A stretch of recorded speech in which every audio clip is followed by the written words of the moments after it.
For our very first episode of Location Links Loud, we're proud to be here on Grimsby Docks, and we're joined by Thomas Turgoose.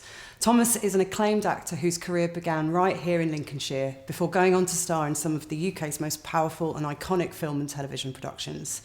Best known for his breakout role in This Is England and the follow-up series, Thomas has built a career grounded in honesty, authenticity and fearless storytelling, bringing real lived experience to the screen. In this episode, Thomas talks about his journey into acting, his connection to Lincolnshire, and the places that shape both his life and career. We'll also explore what it means to represent your roots on a national and international stage. This conversation sets the tone for what Loud is all about. Real stories, strong voices, and creative journeys rooted in place. Please welcome our first guest on Location Links Loud, Thomas Turgoose.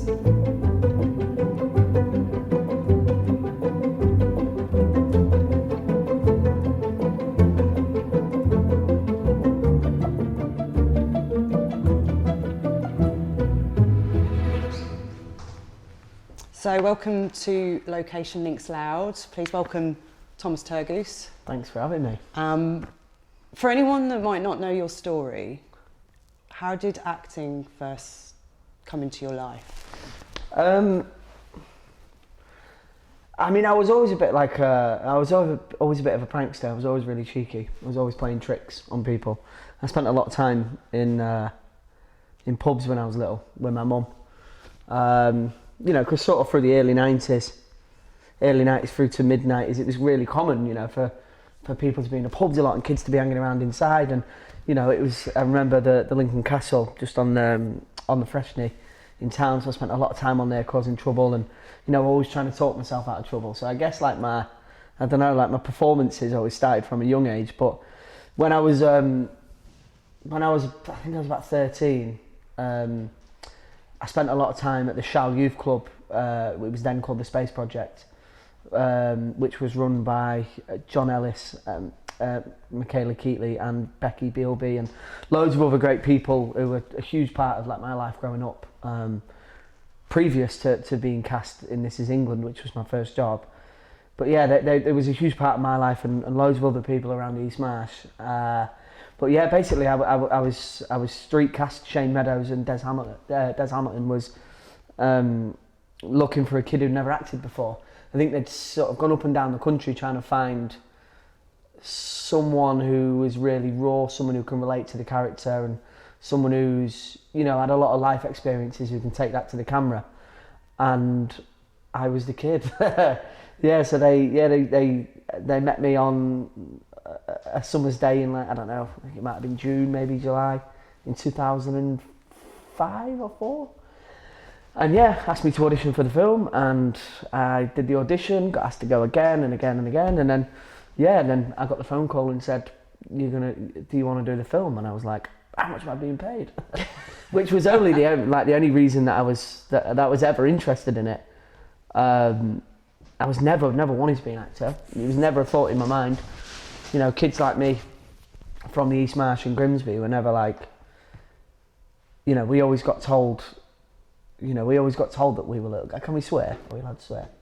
That's not. We always got told that, you know, we always got told that we were little terrors, and I guess kind of when you get told that so much, you kind of start to believe it and you start acting like it, and that was all my life ever seemed like the path that I was on. So yeah, I was in trouble with the police a lot and just getting, you know, really cheeky. And yeah, and then when I met Shane and we went and did the film, it was like an overnight switch, really. I was thrown into this, you know, whirlwind of an industry that I've now been part of for 20 years. So I mean, it was such a iconic, seminal film that launched some amazing careers. That, as you know, Stephen Graham this year is now Hollywood. It's starting to do my head in now. Oh, honestly. Stop it, yeah. Yeah, it's like I can't go on anything without seeing him. But now Stephen's getting the recognition that he deserves, and he's been grafting for as long as I've known him, and probably 15 years before that. You know, he's been putting in performances in films that people might not have seen before. You know, the blow up of adolescence, and they're going back and they're watching his catalogues of films, and you know, people are finally talking about how good he is, and he's getting the recognition that he deserves. And not only Stephen, but you know, everyone from that have some people have completely left the industry. You know, there's some of the actors that don't act anymore, but they're flying in what they're doing. It doesn't matter whether they're, you know, whether they're acting or whether they're running drama schools or whether they're, you know, going into the crew side of the film industry. I don't know. I think what that experience taught us all at a young age was, I don't know, to just celebrate who we are and not to try and be anything different. And that's all that Shane ever really wanted for us, was to just be the best version of ourselves. And we still all stand by that. You know, Shane often, you know, he was in Grimsby and Cleethorpes recently filming, so I caught up with him, and yeah, he's so like, he loves it round here. He loves the docks, he loves the people, he loves the fish and chips, and yeah, I guess that's what we're here for today, is to to celebrate how amazing it is around here, and how much talent there is around here. It's just giving people that chance, which, you know, Shane and Warp Films and Mark Herbert and all these amazing people have and Des Hamilton, and you know, it's quite nice now to see that it's becoming more of a regular thing to cast non-actors with Owen Cooper and things like that. It's like, I mean, Owen, I don't know him personally, but he's such a great advert for just give it a go. Look at that. I mean, as a comparison, you went on to win a Best Newcomer at Biffa. Yeah. How old were you? He won quite a Golden Globe though, was it? That Owen Cooper got. It's to come. It's to come. So thinking about that, and how, when you look back now, how unusual does starting like that feel compared to the traditional routes that you're probably more aware of as your career's gone on? And it's an unusual way to join the industry. Yeah, I mean, it's kind of like, and I can kind of, I remember when I was playing golf with Mark Herbert, who produced Adolescence, and he said, "Oh, Tomo," he said, "we found this kid that's doing this Adolescence thing," and I said to him, I said, "If there's anything I can do," I said, "you know, I've been doing it now for 17, 18 years, Mark. I've got experience. If you want me to, you know, take him bowling or chat with him, or if there's anything I can do, I'm always there." And he never followed it up, but he said he's doing great, and yeah, I can just remember that conversation, and now I'm thinking, God, he's absolutely flying, and it's so nice to see. It's really nice to see the way that Stephen looks at Owen when they're doing their interviews and they're on the red carpets, and it's kind of like, I know for a fact that Stephen's going to have his back forever. That's never going to change, and it's the same with Mark Herbert, and it's the same with Hannah Walters, who's Stephen's wife, and all of these people that he's working with. It's like, you know that he's in safe hands, because he'll live as much of a normal life as he possibly can. And he's got the best people around him, and yeah, it's like, I'm so excited for his next thing. I can't wait to see what he does next. He will be having so many opportunities coming his way. Yeah, he will. Right I mean, we're all very jealous. I mean, there's jealousy, and there's excitement, but I mean, the pressure's on him for his next job, definitely. Yeah. Because I felt that when I was younger. Did you? When This Is England came out, and it was so big, and everyone was like, you know, praising. He was getting awards, and he was getting travelled around the world, and then you do your next job, and you're like, in your head, you're thinking, wow, is every job going to be like this? And it might not be, you know, it's kind of but it's a bit like when a musician or a band released the first album, and it blows up. I remember, you know, like Lewis Capaldi's always said it. He says the pressure was on him for his second album, because the first one was just like blew the whole world away. So yeah, and it's same with Arctic Monkeys and all these, you know, great recording artists who, you know, when you set the bar so high in your first thing, it's like pressure's on your second one. But no, there's no doubt that he's brilliant, and he's got the best people around him. So yeah. So let's go back to why we're here. So we're here to talk about why Lincolnshire is overlooked a lot in a lot of industry, particularly in film and TV, and it's changing, which is what we're trying to do. We're going to be loud and proud about where we're from, but what was it like growing up in Lincolnshire, and how did that environment shape you as a person? I was quite, like when I was a kid,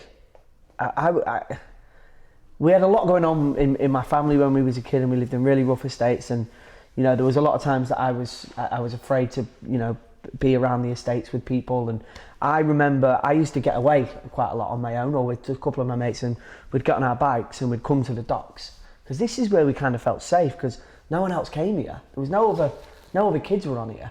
You know, we'd have to sneak past security and stuff and get to the north wall. But when we were there, we were the only ones there, and it was kind of like I didn't have to worry about someone coming up to me and stealing my bike off me, or I didn't have to worry about getting beat up because I didn't have the nicest trainers. Or so the docks has always had like a real special place for me, and Shane knew that when he decided to film parts of This Is England here, and it was me telling him, you know, about me riding my bikes around here and just going on and that all then made it into the film. It's kind of like, so this place has always had a special place for me, and even now, driving through it this morning to come and see you, it's like, yeah. And I guess everyone feels about their wherever they was brought up, and I guess it's that nostalgia, but yeah, I don't know, there's something really beautiful about the place. We've just been saying then, we look out the window and you can, you know, with a little bit of dressing, you could be in New York, and old school New York and old school London, and then you're 2 minutes you're on the beach. Well, the plans for the docks where we are at the moment is to hopefully, with further financial injection, turn this into a creative hub. So there's a number of production companies that have used it. Bodies, Stephen Graham, he's in everything. There's Atonement was here as well, wasn't it? Yeah, Atonement was here. This is England. But there's a particular road and the brick makeup that makes it look, you can use it similar to Chatham Docks down in the southeast, which they used for Enola Holmes. It can be London, it can be New York, with a little bit of dressing. They used it with Bodies, they'd made it into a bombed out, they had the tube here. From the Blitz. Facade, from the Blitz. And the prospects of future here, you can looking out the window right now, it's amazing. You've got to imagine it, because there's a lot of buildings that have got a lot of work being done to them to kind of make them safe so people can use it. But there is a plan to have stages that supplement what this would essentially be a lot. Hopefully, because on the commute for me it'd be loads of I know, I'm thinking the same. Just staying at home. You could just walk to work, that'd be nice, wouldn't it? And then I think with stages, there's hopefully plans for a water stage. I mean, we're talking years and hope. Yeah.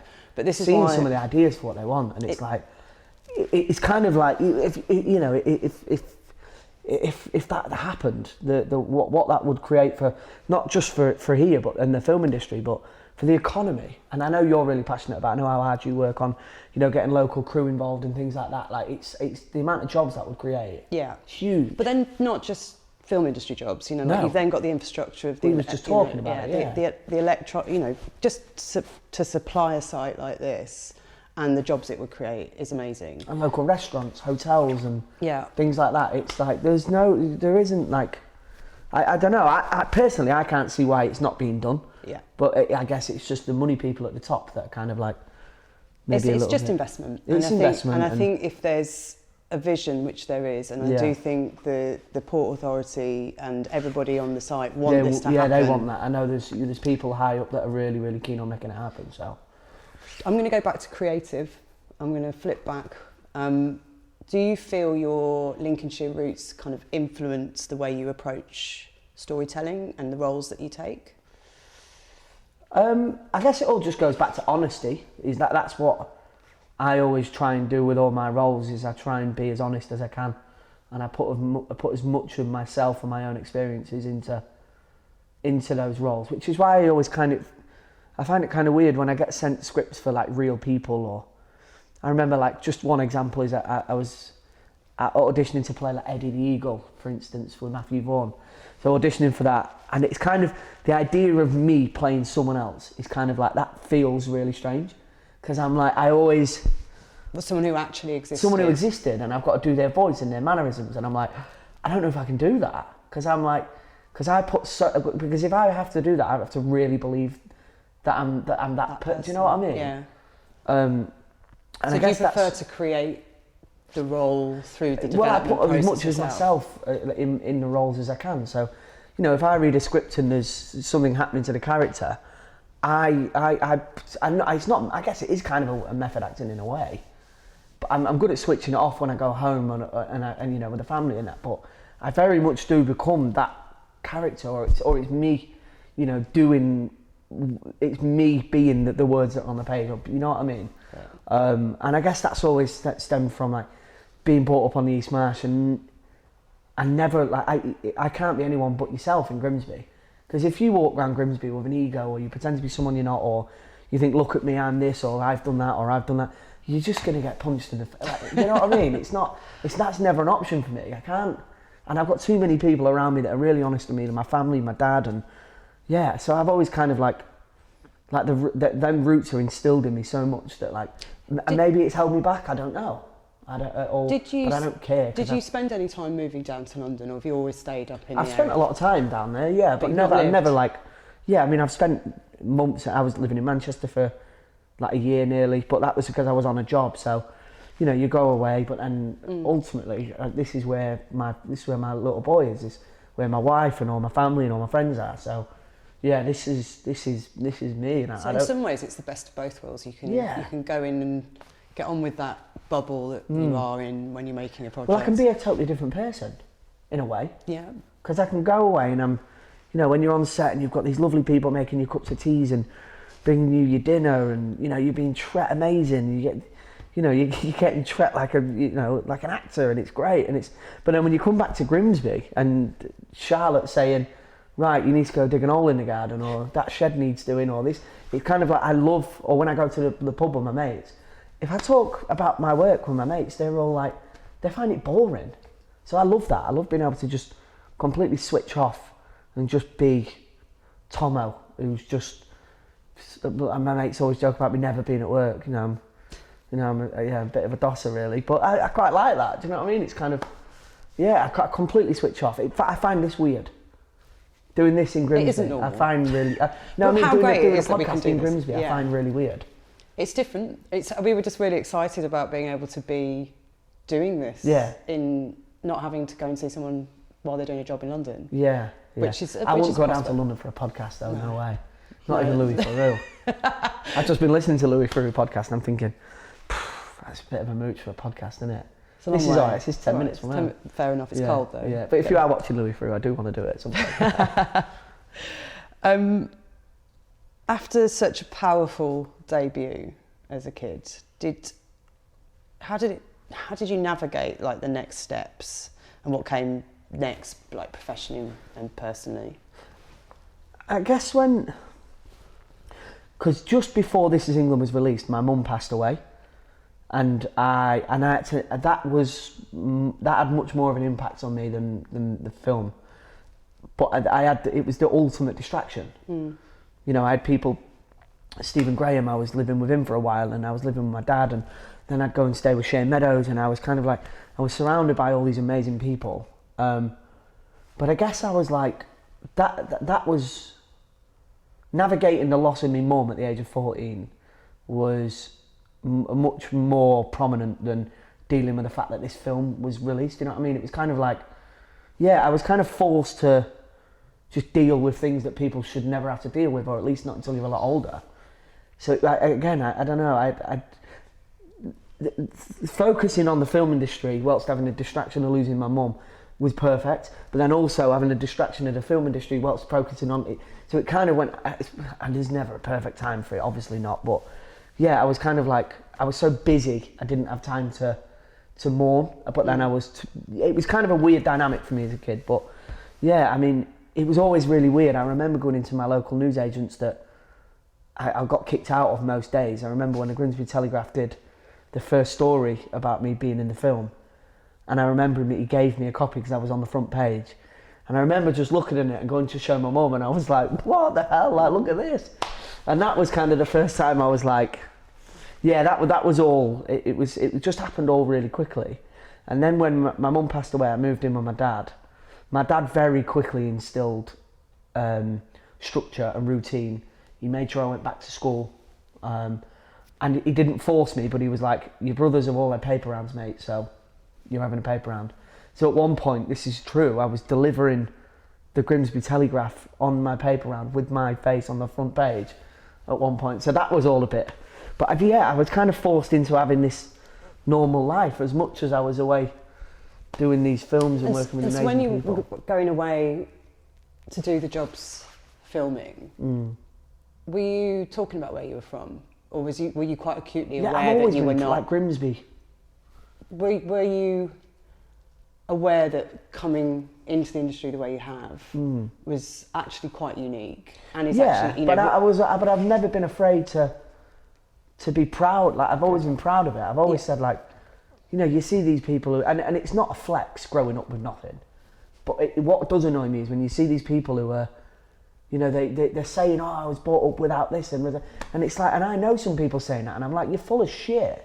you're just saying that because it's relevant, and it's like, but like I didn't have anything as a kid, but it's like, but I've always been proud of that. Do you know what I mean? That's always kind of what it's like that's what's kind of made me want to work harder, and then ultimately be more grateful for the things that I've got now. And then when I can go into schools like I do regularly and talk to kids and say, you know, it's not, I don't just go in there and say, you know, you misbehave and you might get put in a film. It's not just about the film industry. It's about, I always try and when I talk about the space project and the Shal Youth Club, when people talk about the success stories from there, it's mainly all my name that comes up, which is, but I always try and say, I know people that went to that centre now that have got really successful salons in Cleethorpes, and I know restaurant owners and people who have, you know, who might not have jobs, but they've got really happy families, and it's like probably better job security than we have. What I've got. But I'm like, there's so many successful stories from that place. It's like,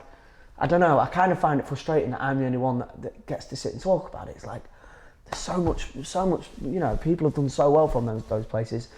And and just when I'm on set and I'm away, I'm never afraid to talk about, you know, where I was brought up, and I'll never go in and, I was talking to people about this the other day, about my voice is never going to change. I'm not going to go into auditions and pretend that I'm posh, or I'm never going to go in and, you know, do posh? I don't know, probably not. But I'm like, I'm just always like, I always think I'm really proud of where I'm from, and that's never going to change. Especially not in like interviews and podcasts, and I don't know. Yeah. Do you know what I mean? I've always been really proud of it. It's interesting. It's like there's a real wave now to, even this last week, I think Edinburgh Film and TV have said that they're going to open up a load of free passes for working class background of any level in the industry. So there is the box ticking for all, you know, whether it be ethnicity or and that working class definition is woolly in some respects, that it's, you know, just opportunity for young people, and not just young people, but people that want to move into the industry, that may be writers or whatever, knowing that there is a route. That's one thing I'm really wanting to make really clear to the people in the county, that if you feel like you've got a script in you, but you've not done it because you feel like you haven't got the opportunity to take it anywhere. We were talking about Megan before we started. So when we started the Location Links and the collective project, there was a number of young writers that I spoke to, and one in particular said to me, like, there's no point in me even bothering, because I'm not going to get my story made. It's set in Lincolnshire. I'm not going to get money for it because nobody puts any money into the Lincolnshire projects. So what's the point? I don't see it. I'm very thankful that we're about a year later and you boarded as an exec on her project, and she has directed her. I've no idea what being an exec means, though. That's all right, you're doing it. It's fine. You're helping make it happen. No, I think going through that casting process with her. So tell us a bit about that project while we're on the subject. Well, when my agent sent it through, and normally when my agent sends something, I'm like, it either says they want you to meet for this role or for tape for this role. And this one was different because it said they would like you to come on board as an executive producer. And I was like, well, what does that? I don't even know what that means. Obviously, I've heard of exec producers, you know, because you always see the names on call sheets and stuff. But I've never I don't know what that means. And I said that to my agent. I was like, I don't know what do you do? And we had a bit of a conversation, and my agent just said, read the script, have a meeting with Meg, and Alessandro is the producer. So I read the script and I thought it was a really beautiful little script, and then that prompted me to have a meeting with Meg and Alessandro, and I was really honest with them, like I am in any setting. It's like, I just said I don't know what to do, and they was like, we just basically want you to come on board to sort of put your name to it, to sort of help give the film and the process a bit more credibility. Which was bizarre to me. I was like, okay, if it helped, then of course. But it was kind of like I was able to be involved in the casting process, which was one of the main things that I wanted to do from the start of reading the script. Was there was a young part for like an 8, 9, 10-year-old called Theo, and straight away I was like, please can we cast this locally? And can we cast this in the way that I was found? Because from still, you know, visiting the space projects and the Shal now, I see kids there and I'm like, these are brilliant. Like, some of them are really funny little characters. So I wanted to meet loads of them, and we put a little call out, and not expecting much, and I think it was 150 tapes. That's brilliant. So we had loads of kids who were just like, every single one of them was amazing in their own way.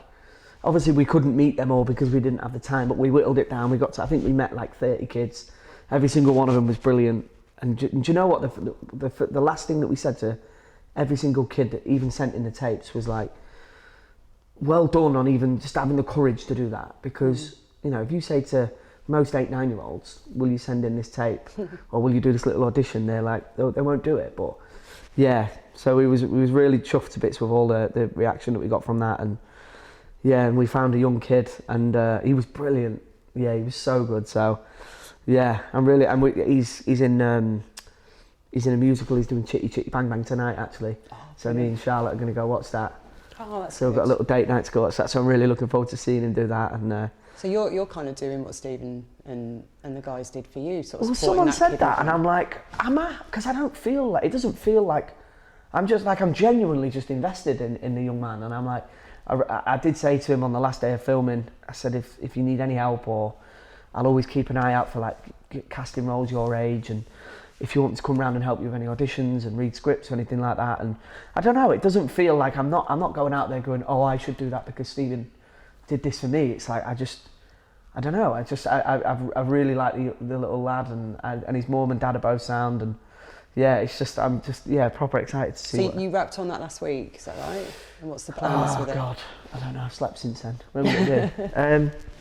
Like last weekend maybe, or the weekend before, something like that. Yeah. So now I think Meg's gone into the edit. I'm looking forward to seeing it. It's a feature, right? Pardon? Is it a feature or a short? It's just a short. Yeah, okay. It'll be about 15 minutes long. So yeah, I'm really looking. I mean, obviously, if we can, the ideas to make it into a feature are definitely there. So, and again, that goes without question. If we can get the funding and get the right script together and stuff like that, it will all be filmed locally, and the little lad will be back in it. And so let's think about sort of what happened after This Is England. Obviously, there was the series that came much later as well, but a number of other roles. And how do you decide on what role you're going to take on now? How much they're paying me. So no change since you were No, nothing's changed. Still all about money. I don't know. It's a tough one because I'm like, it's always the case. The old saying that it's like waiting for a bus. You wait for ages and then two come along. Like the amount of times that happens where I don't work for 5-6 months. And then you do some auditions and then they offer you two at the same time. And normally one of them's a really good role but rubbish money. And the other one's really rubbish but good money. And I'm like, oh, what do I do? It's the moral so compass. I'm like, I really want. My agent has always been like really supportive on, the amount of stuff. There's things like meetings for I'm a celebrity and things like that have always been there. And we've always kind of said no to stuff like that because my agent has always wanted me to. I've probably just talked myself out of ever being in that, by the way. But my agent has always wanted... Still Strictly. Yeah, I still do that one. God, never. But my agent's always been really... I remember sitting down with my agent when I was like 14 and him saying to my dad, like, when Tomo's, when he's old and he's retiring, we want him to look at his CV, we want him to look at his IMDb and be really proud of everything. And I genuinely am. There's a couple of little jobs that have slipped through the net. Because you can't say everything's going to be great. Do you know what I mean? You never know. But yeah, I'm really happy with every job that I've done, and I guess that's always been. So have you ever turned down roles that don't feel authentic to you, even though the money's there? Yeah, I mean there has been things that have come around, and there's times when me and my agent sit there and we go, we should pass on that, and I go. But I worked for ages and I need the money and I go, right, well, I've trusted him for 20 years, so why stop now? Do you know what I mean? There's been times when we've turned roles down and we've looked at it and I've gone, good shout, Sam, we're glad we turned that down. But then there's been times I've watched it and gone, God, I really would like to have done that. So it's kind of, yeah.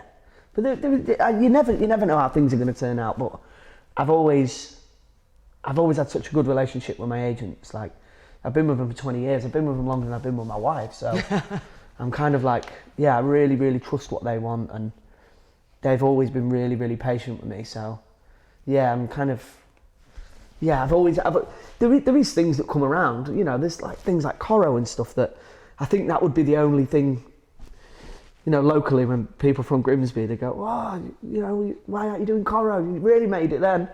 I'm like, oh, it's not, that's See, not for how me, it works. let's talk about Game of Thrones. How did that come about? That was just, yeah, well, randomly, I was watching Game of Thrones. I think it was on series 5 when I auditioned for it. And the audition was for a thing called The Big Tree. It wasn't called Game of Thrones because it was all hush hush. I did my audition. And then about 2 weeks later, I was driving home from London with my mate Ash. And I got a phone call from my agent and they said, oh, great news, Tomo, they've offered you the role in Game of Thrones. And I was like, oh, I was buying the helicopters in my head because I'm thinking, they're earning 500 grand an episode. I'm thinking, oh, Jesus, I'm thinking, what am I going to do with the money? I'm like, oh. Spend it. Yeah, so I said to my agent, I was like, oh, buzzing, like, are they going to send more of the scripts?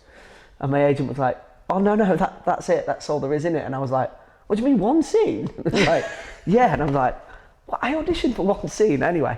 But because I was watching it at the time, I was like, when I flew over to Belfast, I was there for like 4 days, and I was genuinely like a competition winner.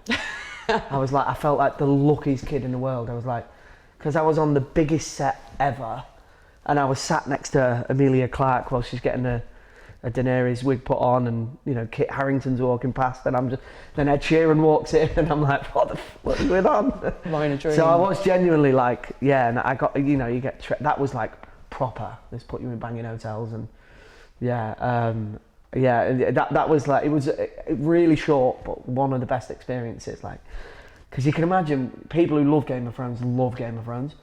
So I'm like, peak, like, series 5, I can't remember what's going on, and the next thing I'm a Lannister. I'm like, that's when I kind of think, how's Tomo from Grimsby, who's going, you know, walking around the East Marsh, throwing stones at people's windows, to now being on the biggest show that's arguably ever been made. Alright, it is only one scene, and I would never say to anyone like showing off, oh, I'm in Game of Thrones, because blink and you'll miss it, but also I'm in the biggest show ever. Do you know what I mean? You've also gone to space. Been to space a couple of times, yeah.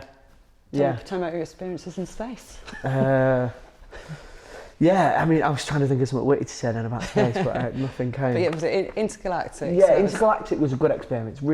It got tarnished by COVID. But yeah, I mean, the whole thing about, we just mentioned off camera a minute ago that Kieran Hawkes, who directed it and exec produced it, 'cause now I know what an exec is, you know what I mean? So he produced it, and I remember when I was auditioning for that, and I don't know if I'll get in trouble for saying this, probably, who cares? We can take it out. Yeah, well, it was basically, when I auditioned for it, it was with Carmel, who's the casting director, and I've always gotten really well with Carmel anyway. I was on like 2 other jobs at the same time. I was doing creation stories and something else. So it was one of them. I went and did the meeting and just forgot about it because I was so busy. And then I got a phone call saying Kieran Hawkes wants you to come in for a recall. And I went in and I did this. I remember doing the audition scenes like once, or didn't even get all the way through. And Kieran was like, "That's fine." And I was like, "I've either smashed that or I've really messed it up." So he said, "All right, we'll be in touch." And then I got the role anyway, and I was speaking to Kieran after, and he said, I knew that I wanted you for the role really, really early doors, but I knew that it was going to be 10 months in Manchester, and I'd never met you before, and I wanted to just make sure you wasn't wanted to make sure that I don't, you know, that I could spend all that time on a set with you, which I think was a really nice thing to say. So I walked off that thinking, oh, I'm not a bad person. So yeah, no, but that whole experience was the job I was saying. I was in Manchester for a year. Again, the money was mint, so I was like living like a king in Manchester in really nice accommodation, and it was a real nice time in my life, that, because it was the kind of first like big money job I'd ever been paid really well for, and you know, Charlotte was coming down to Manchester and we could do whatever we wanted, and it was a real nice, it was a real turning point in my life, and then the job itself was just, it was so beautiful. Everyone was really nice, and we stayed in touch with everybody, and we're all really close now. We all met again in London the other week because everyone's had kids now. So we're all like, we met up with our families, and yeah, it was a really, really special job that. But then by the end of it, during filming, it got cancelled because of COVID, and then we never got to finish it all. So it was all a bit like. But yeah, shame it never got picked up for another series. Yeah, I enjoyed it. If they'd done another series. Not only a Game of Thrones fan, I'm a Game of Thrones fan. I'm a fan of lots of sci-fi, so it was nice to watch. And also seeing Kieran, because having worked with Kieran before, it was nice to see. Yeah, he's wicked, Kieran. So also taking that kind of bigger step. I mean, he's gone on to he's doing really like Power. Oh, I remember, because again, I was watching Power whilst we was doing Intergalactic, and he directed him, and I remember like watching the episode and then going to him in the morning like, oh my God, I can't believe the Ghost has done this and da-da-da, and I was like, please tell me what happens next, and he was like, I will be shot if I tell you. So I remember, so that was a real nice time to be like, try and get little insights and stuff. But yeah, Kieran's really good. I'm so glad that because he's like us, isn't he? He's real working class, and yeah, I'm so glad that he's got the opportunities that he's got now, and yeah, he's flying, which is nice to see. And just while we're talking about sort of things that you've done, there's also Looted, which was just recently back on the BBC, which is great that it's had that exposure. I get some money for that, will I? I think you should give it. I think you definitely should ring your agent and find out what you're owed. So this seems like all I talk about is money. It's like, it's because we ain't got any. Yeah, exactly that. Yeah. So the Looted was quite different, like small, low budget feature. New producers. Yeah. Charlie Palmer Rothwell, who also we both brilliant actor. And Tom Fisher, who was wicked, and and Rene, the director, was kind of like this. He's nuts. He's so funny. He's crazy. But yeah, we made that all started from a short film that we did. So we did a film called Jacked a few years before, and Rene, we always spoke about maybe making it into a feature, a bit like what we're doing with Megan's thing, and. We got the funding. I mean, it was very, very. I would have earned more money if I'd have gone and worked with my dad on the refineries, 100%. But they're the best jobs. Like, they're so, because nobody's there for the money. Everyone's there because they love doing what they're doing. Everyone's there because they're a fan of the script and they've got belief in the script and they're a fan of Rene, the director. And yeah, it was kind of like, it's one of those, like, the whole shoot is KBS, which means kick, rollock, scramble. So it is kind of like, it's one of those. And it was a road movie, right? It was a road movie, Looted. Were you in the car quite a lot? We was a lot of moving stuff. A lot of that. We shot it in Hartlepool. I'm sure we shot it in. Did we shoot it in winter? I remember it being freezing. But yeah, it was kind of like a very minimal crew.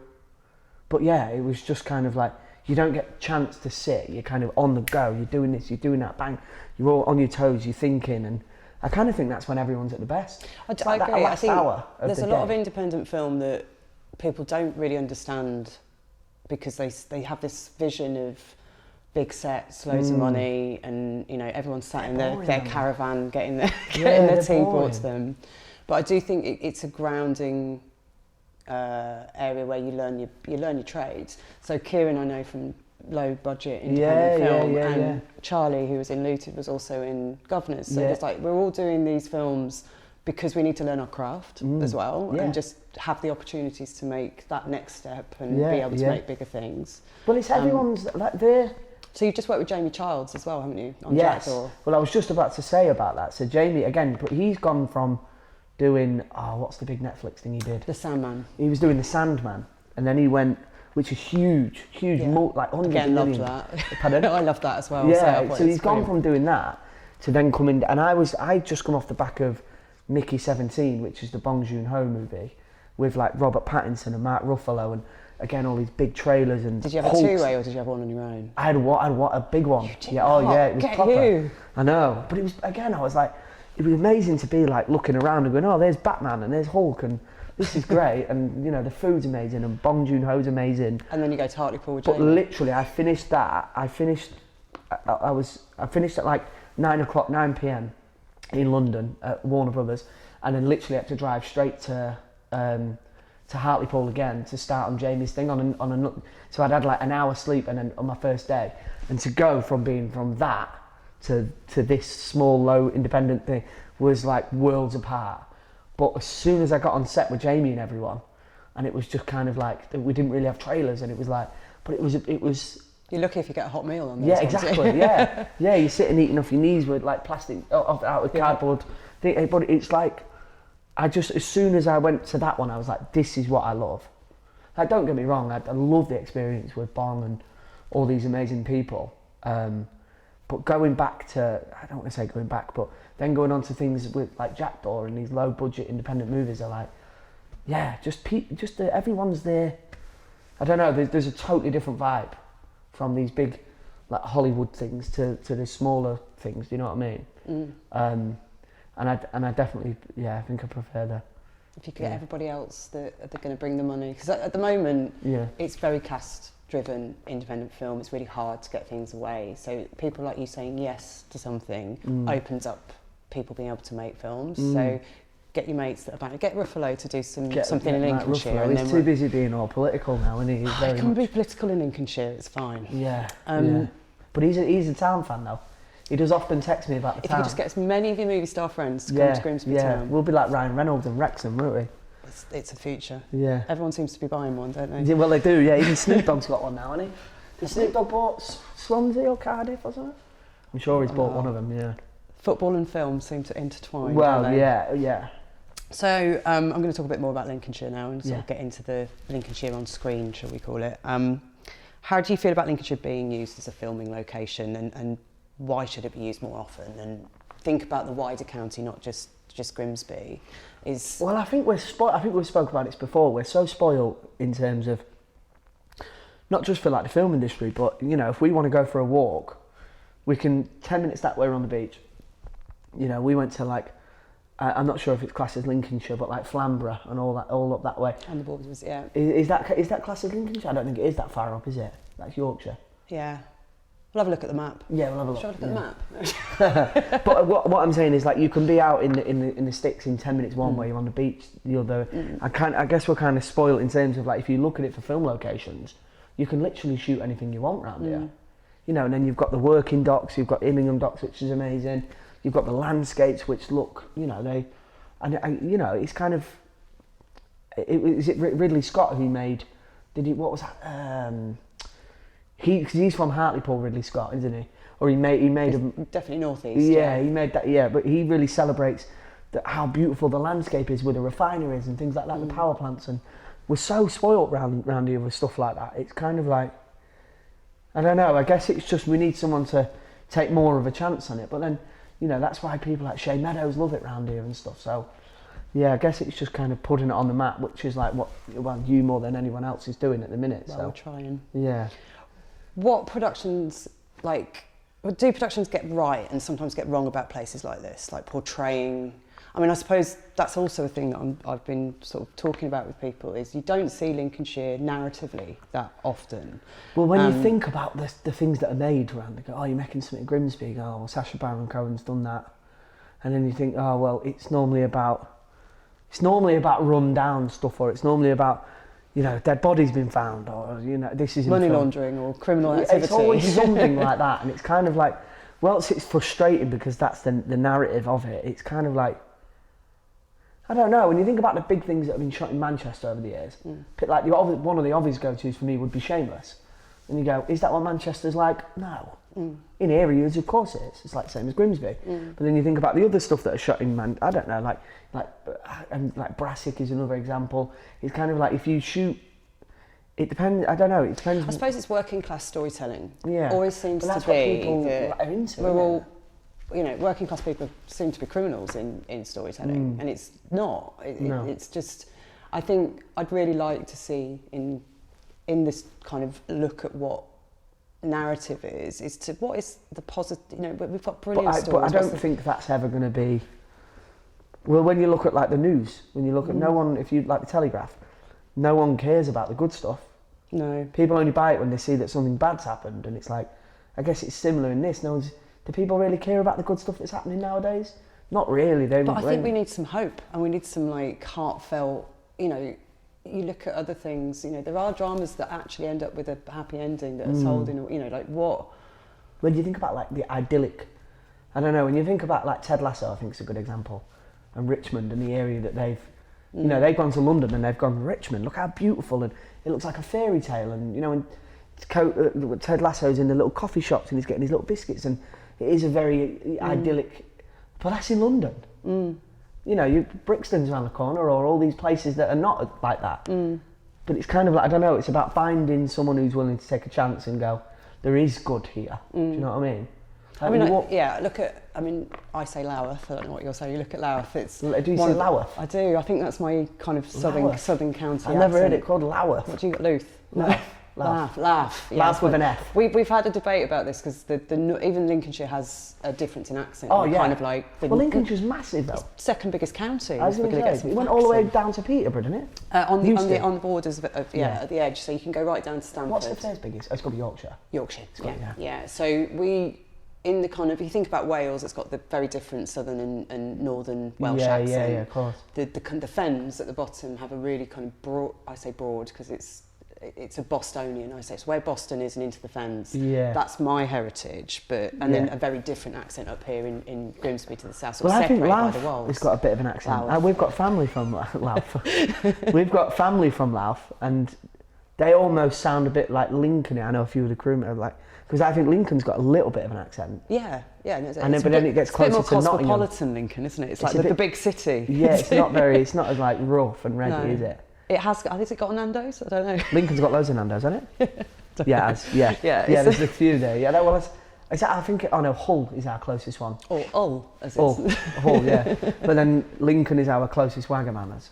But you don't hear the accent on screen.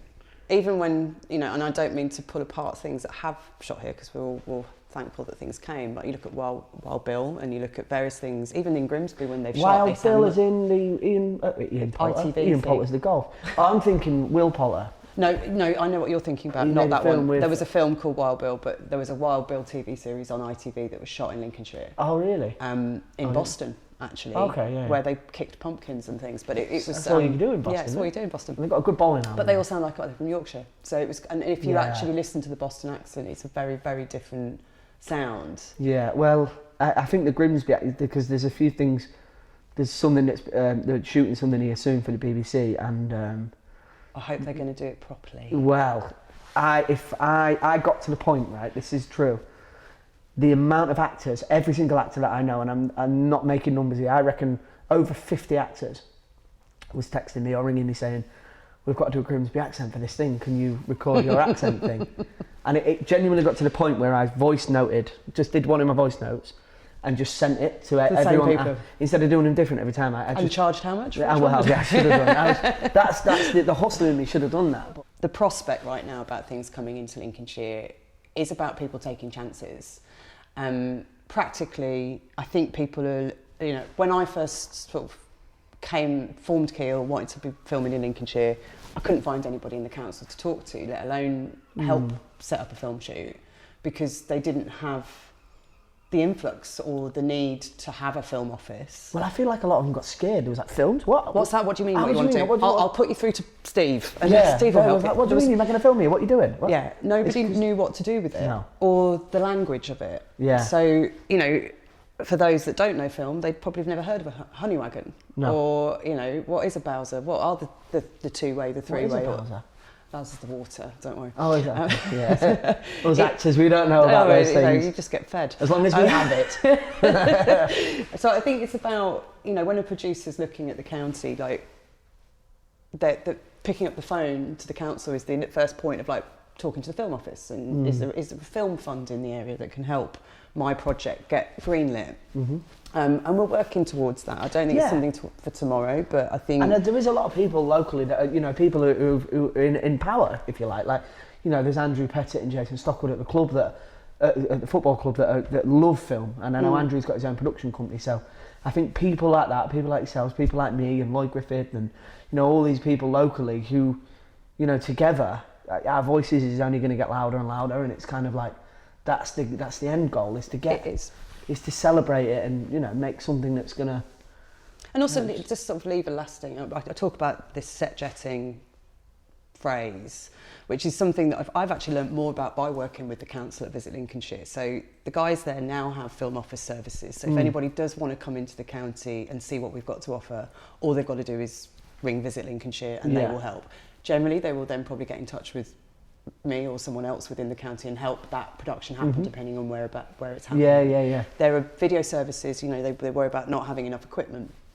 The equipment is in the county. There are video companies that own equipment and service equipment. But what also, you know, depending on where you are, we're close to Leeds in the north of the county that has an abundance of crew, and, you know, the South Yorkshire crew can come into Leeds is getting huge now. There's a lot of good stuff. And also from a support perspective, yes, it is a remote county, but what you're going to get, you know, we know bigger film crews pick up and land wherever they need to land anyway, and we can support that happening. Yeah. So but what is good is, like, from an actor's point of view, is Grimsby is actually easy to get to on a train as well. Yeah. You know, if I'm London based and I go, right, I can go home for the weekend, as actors tend to do, they've got families and stuff, it's like, you can be in London, in central London, in 2.5 hours on a train. It's kind of like, it's not, people always say, oh, it's the end of the line, da da da, and it is the old cliche. It's like, well, if it's the end, it's also the start. So it's like, it depends how you want to look at it. It's like your glass half full, glass empty kind of vibe, but it is easy to get to in most places on the train. Yeah. You know, if crew members are from Leeds, or for Megan's short film that we did the other day, there was crew were in from Huddersfield and Bradford and places like that. There was an Airbnb, I think they paid about 40 quid for 3 nights. Yeah. And it's like, you're not getting that in London. No, and I think on budget-wise, I think even though when you come out of North and North East Lincolnshire, just if there are any producers and production companies considering coming, it does qualify for Humberside. Humberside is part of Screen Yorkshire, and you can look to apply for the fund there. Yeah.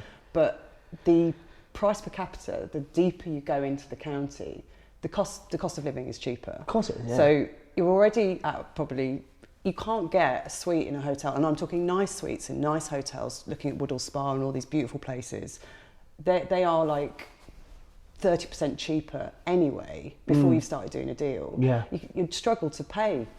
Like, you wouldn't. Like you're actually gonna save money by even going small into things the like parking and Yeah. it's just like the cost of a coffee and things like that production that we'll be looking at. Do you know what I mean? Because we know what it's like now, especially on independent stuff where budgets are tight. It's kind of like, you know, they need to start looking at, right, well, accommodation in London for 6 weeks for an actor is going to cost, I know how much. 220 minimum a night. Yeah, exactly. Well, I know how much one of my accommodations just cost on a film in London. And you do have a suite, don't you, with 4 bedrooms? No, of course not. No.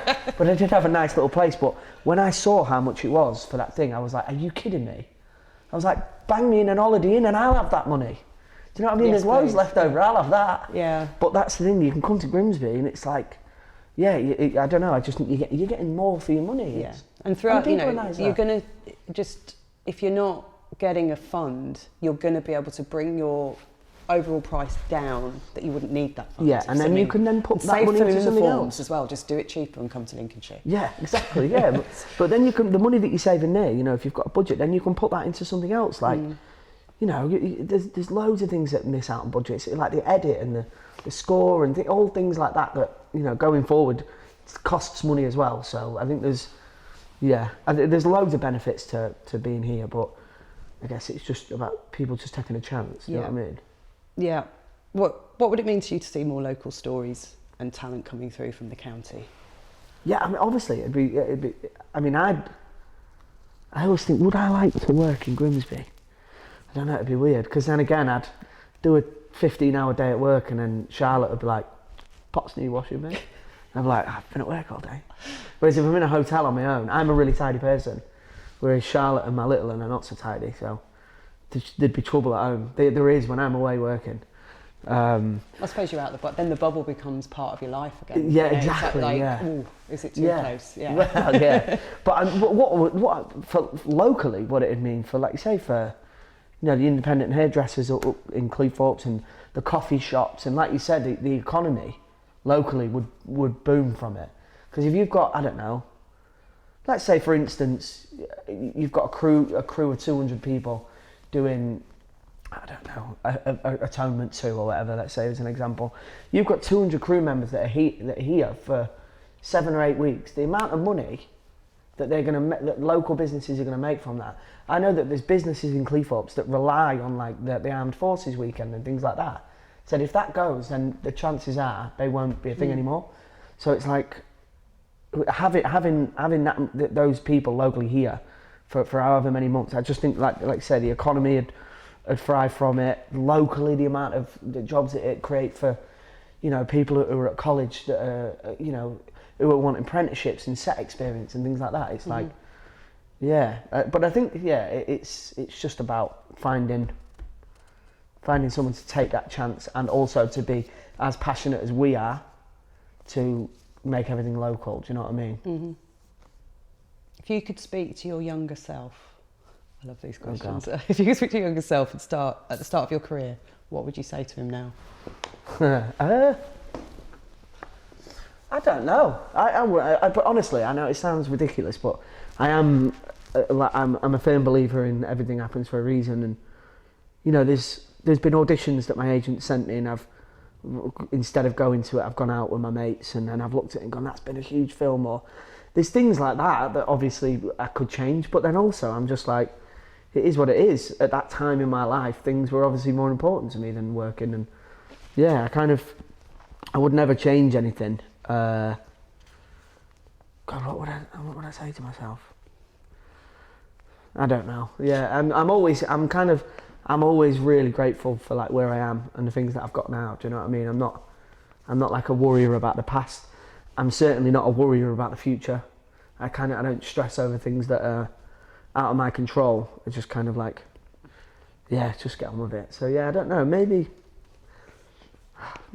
not follow Grimsby Town because of the amount of heartache I've had over the years.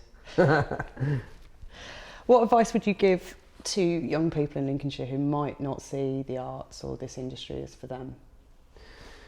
I guess there's that kind of the stigma of, again, people feeling like they need to pretend they're someone they're not. I've always been like I was saying to the young kid for Megan's film, if you get auditions, don't go into that audition room with a casting director trying to talk posh, or don't dress any differently, don't stand any differently. Just go in there and be proud of who you are and proud of where you're from. And I guess that stems right across the board for any industry. It's like, I don't know, I've always just been just a firm believer of, just always be who you are. Don't try and change that for anyone. I guess, and just keep trying, innit? I guess don't listen to the whole, you're not good enough for it. Do you know what I mean? Because if we all listen to that, then, like I said before earlier on in the chat, like, how many times do you need to be told that you're useless and worthless before you start to believe it yourself? So if it works like that, then surely it'll work the other way around. Surround yourself with good people who tell you that you are good enough, and surround yourself with the people who are rooting for you and people who want you to do, to do the best you can. So, just be careful. Just surround yourself with the right people, and just hang around with the people that are supporting you and what you want to do. And always support your mates as well. Whatever they're doing. If they're doing something that's not in the industry, if they're starting up a coffee shop, go for a coffee there. If they've got, I always say, if there's like local hairdressers, go, always support what your friends are doing as well. Do you know what I mean? What are you excited about right now, and what's the future looking for you? What are you looking forward to next? Do you know, the only thing that I'm like, that I really worry about, and that I'm like mega passionate about in the minute is like, I know it sounds cliche, but it's like where I see my little boy. That's the only thing that I'm at the minute like, because I haven't been at work for a few months, and I'm like, should I worry about it? Probably, but also, like, I haven't missed a day picking him up from school. Every single day I've been to all his Christmas carol stuff, I went to all his plays, I've been to his parents' evening with yesterday, like everything. I'm just like, when all's said and done, when I'm older, that's going to be the thing that I remember, the relationship that I've got with him. Mm-hmm. So that's really, really important to me in a minute. That's what I'm kind of focusing on. But I'm kind of, the industry's picking up, I think, at the minute. There was a huge switch, there was a huge diversity change in the industry, which needed to happen. I'm fully aware of that. And it maybe went a bit too far over one way. Now it's leveling out, and there's kind of equal opportunity for everybody, including the working class.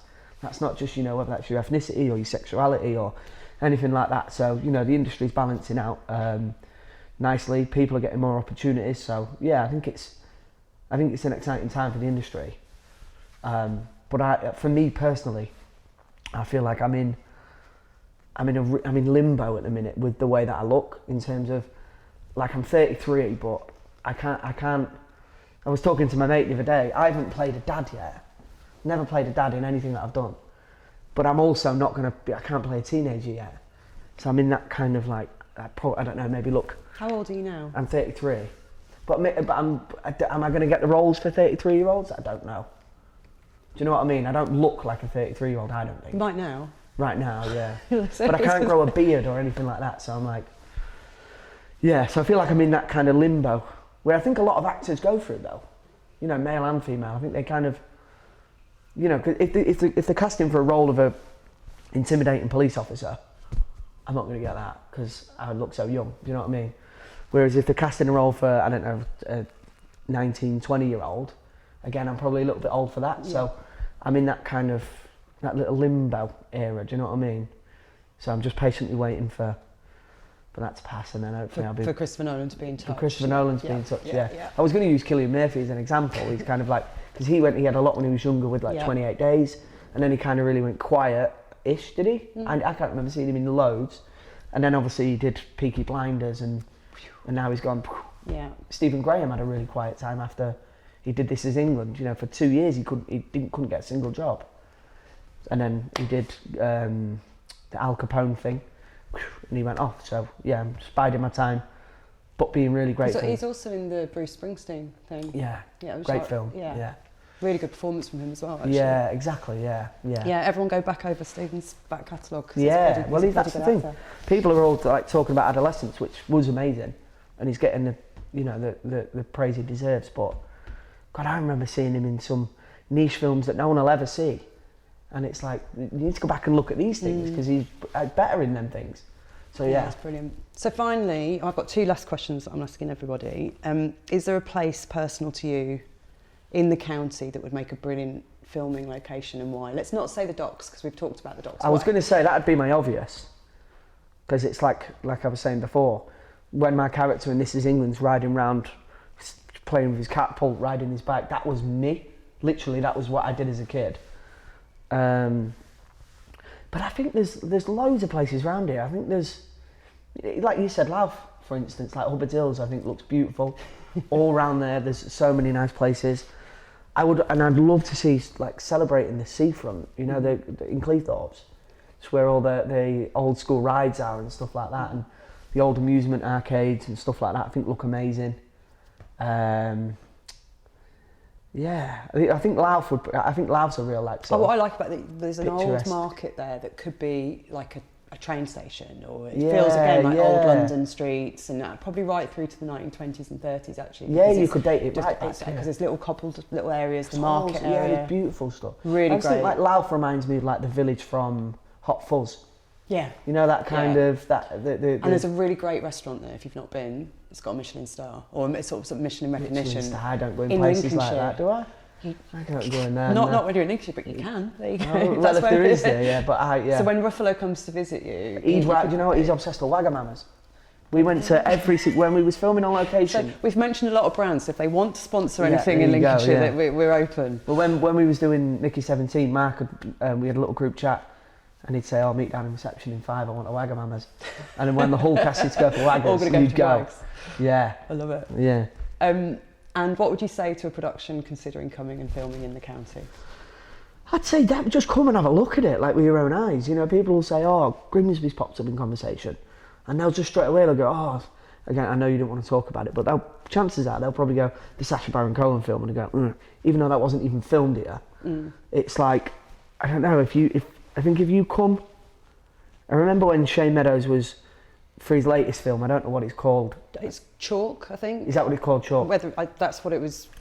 Whether it's going to end up being. So when he came here, he said he rang me and he said, if I buy you some dinner, will you show me round? He said, because we've got we've got locations managers and stuff, but he said I know you was brought up around there and I know you know what I want. So he picked me up, and me and one of the producers and his agent, we just drove around Grimsby for a couple of days, just showing him all the stuff that's amazing. It's like, and I remember his agent, who I think's an exec producer on the film, she was just like, Kathy. She was like, this place is amazing. And I was like, But she had no idea. She had an idea what she thought in her head, but then she came and saw it all, and she was like, "This is exactly what we need." Yeah, and he did some stuff in Skegness as well, which Did made me very happy. Yeah, he did some in Skeg, and then I think he did some in Immingham. He did. I was with him in Cleethorpes. So he was kind of all over the place. Yeah, but when you get someone like Shane who loves a place, same with his actors. If he likes it, he won't change it. He'll just keep using it. So, yeah. So I guess what I would say is just come and have a look before you write it off. Just come and have a ganders. And if you don't like it, you get a good fish and chips and you go away again. Yeah. That brings us to the end of our chat, Tomo. And I am so grateful for you to come thank you. I'm buzzing. And I really hope this will really encourage people to come into the county, consider filming in Lincolnshire, and just come and talk to us and see if there's your project is going to fit here. That's what I mean. It's so versatile around here as well. So it's like say, come and have a look. Get into touch with someone local like yourself or me, or anyone that can come and show you around. And I think within 45 minutes of here, there's nothing you can't have. Do you know what I mean? That just looks so good on camera. So, yeah, give it a go. Thanks so much. No worries. Thank you. Thank you, Thomas Turgoose. This podcast was created by Keel Productions in partnership with the School of Creative Arts at the University of Lincoln and brought to you by our headline sponsor, Associated British Ports.